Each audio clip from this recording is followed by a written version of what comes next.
Tradicionalmente se habla de las 10 tribus perdidas en referencia a la invasión y la deportación de los judíos del reino del norte del antiguo Israel por el imperio asirio. Siempre ha habido especulaciones sobre este tema. Ahora, con la disponibilidad de Internet, son cada vez más los que opinan sobre la suerte final de las 10 tribus perdidas de Israel. Hay algunos que opinan que ellos finalmente volvieron a Israel, mientras otros afirman que estas tribus han dado posteriormente origen a ciertas naciones modernas. De hecho, hoy en día hay muchos grupos étnicos que reclaman ser sus descendientes, pero nadie puede comprobar inequívocamente ninguna de estas teorías. Aunque la historia universal puede orientar sobre posibles ubicaciones donde las 10 tribus perdidas podrían haber sido deportadas, pero no hay absolutamente ninguna indicación fehaciente sobre su destino final. Después de un poco de más de 200 años de existencia, el reino de Israel fue conquistado y destruido por el imperio asirio. Para no quedar ningún recuerdo del reino de Israel, el rey de Asiria ordenó deportar a los israelitas y poblar el territorio que ocupaban con otras personas de otra región y de otra cultura. Por esta razón se habla de las 10 tribus perdidas.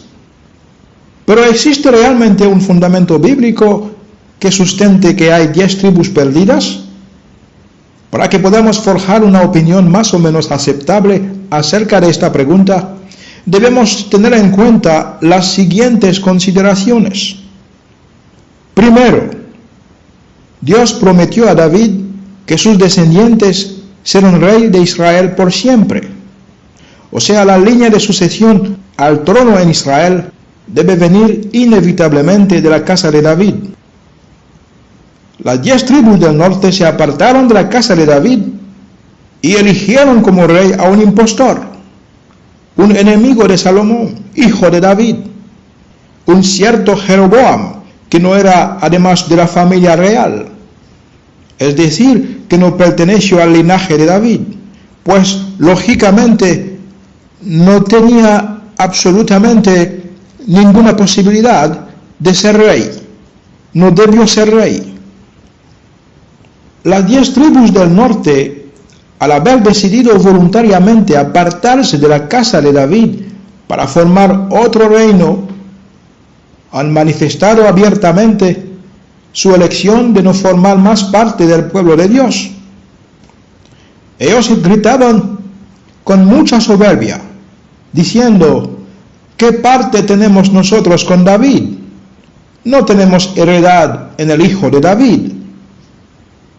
Por otro lado, en el libro 1 de Reyes, capítulo 12, se puede ver como el joven Roboam, el hijo sucesor del rey Salomón, retomaba la iniciativa de resolver pacíficamente el conflicto, enviando a un dirigente especial para hablar con ellos y así tratar de encontrar juntos con ellos una salida. Pero las tribus sublevadas no mostraron ningún interés de reconciliarse con sus hermanos. En vez de recibir al enviado especial para discutir con él acerca de una solución, lo apedrearon y lo mataron.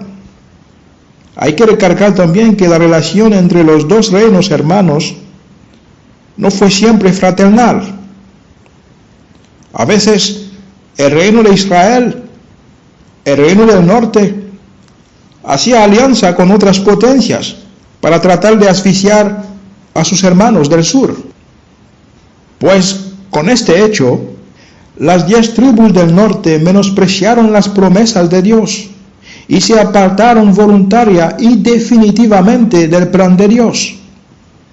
En segundo lugar, a pesar de haber conocido el camino de Dios, a pesar de haber visto las manifestaciones del poder de Dios a través de Moisés y los profetas, las 10 tribus del norte es decir, el reino de Israel, siguieron constantemente un camino totalmente diferente al que habían recibido de Moisés. Ellos prefirieron seguir el camino de Jeroboam, el rey que ellos habían elegido para reinar sobre ellos. Este rey cortó todo lazo cultural y religioso con Jerusalén. La Biblia dice que Jeroboam inventó de su propio corazón calendarios para fiestas solemnes. Levantó de extremo a extremo lugares de culto para disuadir al pueblo de subir a Jerusalén. Hizo sacerdotes de entre el pueblo que no era de la tribu de Leví. Todo esto fue como una verdadera revolución, un gran sabotaje contra lo establecido por Dios, porque Dios había establecido Jerusalén como capital religiosa de todas las tribus de Israel. No es por nada que el salmista escribió: me alegré con los que me decían, a la casa de Jehová iremos.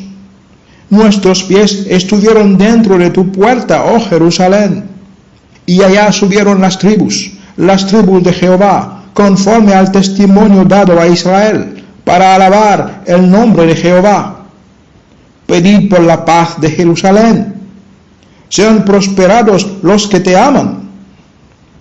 Y Jehová de los ejércitos ha dicho en Zacarías: yo he restaurado a Sión y moraré en medio de Jerusalén. Pues las 10 tribus del norte, al desligarse de Jerusalén, se desligaron de Dios.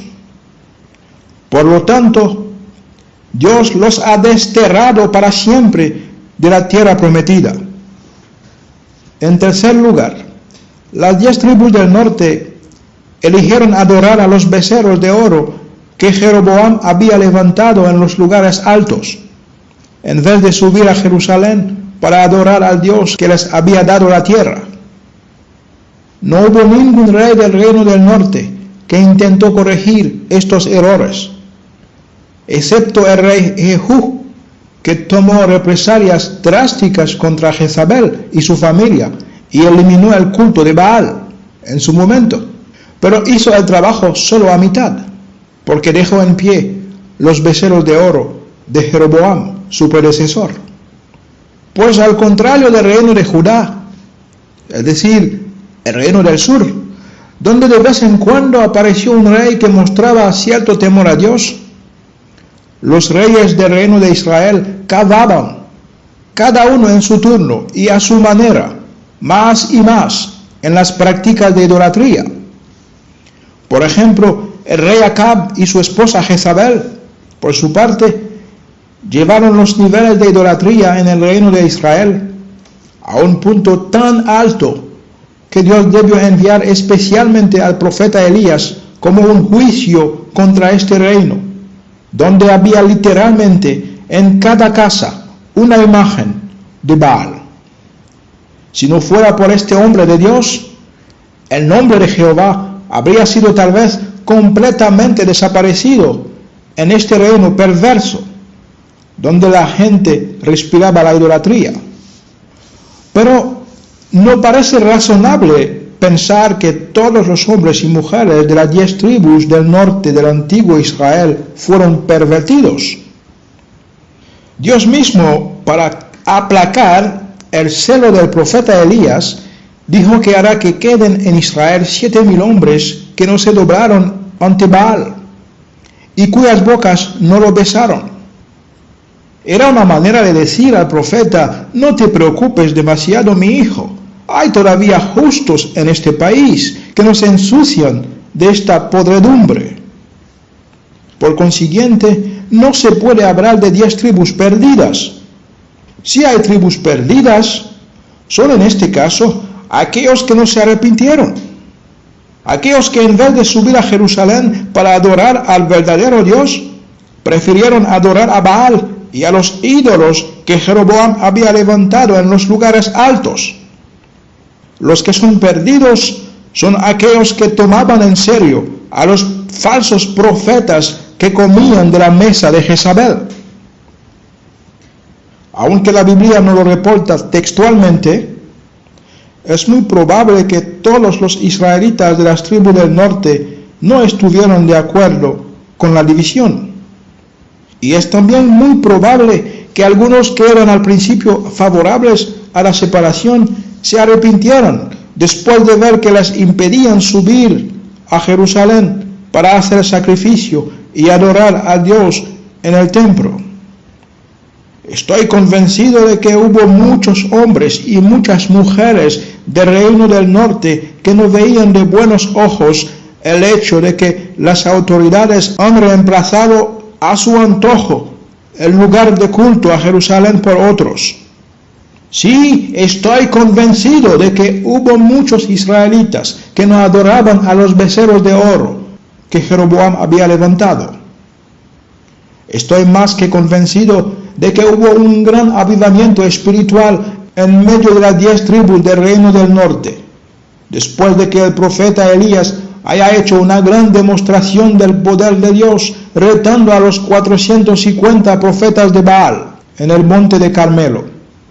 Sí, estoy muy persuadido de que los corazones de muchos y muchos israelitas volvieron al Dios de Abraham, después del encuentro entre Elías y los profetas de Baal en el monte de Carmelo. Porque en este dramático encuentro se hizo evidente de que Yahvé, el Dios de Abraham, de Isaac y de Jacob, es el único Dios verdadero y que todos los otros dioses son falsos. Pues es lógico de asumir que hubo muchos israelitas que a continuación se arrepintieron e incluso habrían emigrado a Jerusalén o las ciudades cercanas para abandonar el reino del norte lleno de idolatría. Por consiguiente, los que se quedaban en el territorio del reino del norte fueron en mayoría los adoradores de Baal. Dios en su amor aguantaba sus desviaciones, sus rebeldías y sus idolatrías durante más de 200 años. Uno puede imaginarse que de vez en cuando Dios les enviaba un profeta que caminaba desde el sur al norte para recordarles el camino a seguir. Oh, mira la angustia del profeta Elías ante la incredulidad del pueblo. Estas tribus rebeldes, por su dureza y por sus corazones no arrepentidos, atesoraron para ellos mismos ira de Dios, porque habiendo conocido las virtudes y el poder del Dios de sus ancestros, no aprobaron de tenerle en cuenta, ya que menospreciaron las promesas de Dios y desecharon su identidad como pueblo de Dios. Dios también los desechó, puesto que cambiaron la verdad de Dios por la mentira, honrando y dando culto a Baal antes que al Creador, el Dios que les dio la tierra que habitaban. Dios se sirvió del rey de Asiria para arrancarlos definitivamente de la tierra prometida y enviarlos a otras regiones, donde serían fusionados y absorbidos por otras naciones tan paganas como ellos. La Biblia dice que los hijos de Israel hicieron secretamente cosas no rectas contra Jehová para provocarle. En el reino de Israel no hubo ninguna colina, ningún monte, ninguna ciudad, ningún árbol frondoso donde no había una estatua, una imagen y un altar para quemar ahí incienso e invocar ídolos. Jehová amonestó al reino de Israel por medio de todos los profetas para recordarles sus mandamientos. Utilizó señales como sequía y hambruna para disuadirlos de sus malos caminos, mas ellos nunca obedecieron. Ellos desecharon los estatutos y los pactos que Dios había hecho con sus padres. Adoraron el sol, la luna y las estrellas. Hicieron pasar a sus hijos y a sus hijas por fuego. Abandonaron sistemáticamente todos los mandamientos de Jehová y se dieron a adivinaciones y a toda clase de hechicería y brujería, y se entregaron completamente a hacer lo malo ante los ojos de Jehová provocándole a ira. Por tanto, Dios se airó en gran manera contra ellos y los afligió. Dios los desechó y los entregó a manos de saqueadores hasta echarlos de la tierra prometida. Y después que los haya radiado de sus tierras, Dios trajo gente de otro lugar y de otras naciones para habitar y poseer sus ciudades. Finalmente, la decisión de las tribus del norte de separarse de sus hermanos del sur puede no ser el pecado más grave del reino del norte, ya que esto fue parte de las consecuencias de los pecados de Salomón, pero con el agravante de que estas tribus, durante toda la existencia del reino del norte, han cortado todo lazo religioso con Jerusalén, la condena no podía ser menor. El hecho de haber cortado toda relación con el templo en Jerusalén, el único lugar donde se podía hacer expiación de pecados, más el exceso de sustituir el templo por otro lugar, ha sido un acto de rebelión contra Dios mismo. En el desierto, Dios hizo que la tierra se abriera para tragar vivos a Coré, Datán y Abiram. Después, Él mandó fuego desde el cielo para consumir a sus 250 seguidores por haberse rebelado contra Moisés. Entonces, ¿cómo Dios podía dejar pasar sin consecuencia el atrevimiento, la irreverencia, la arrogancia y la depravación de esos hombres y mujeres de las tribus del norte? En conclusión, no hay tribus perdidas.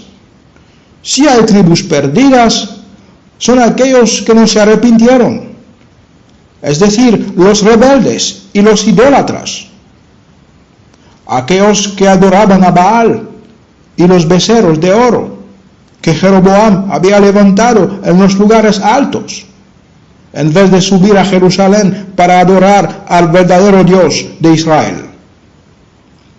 Los que son perdidos son aquellos que tomaban en serio a los falsos profetas que comían de la mesa de Jezabel.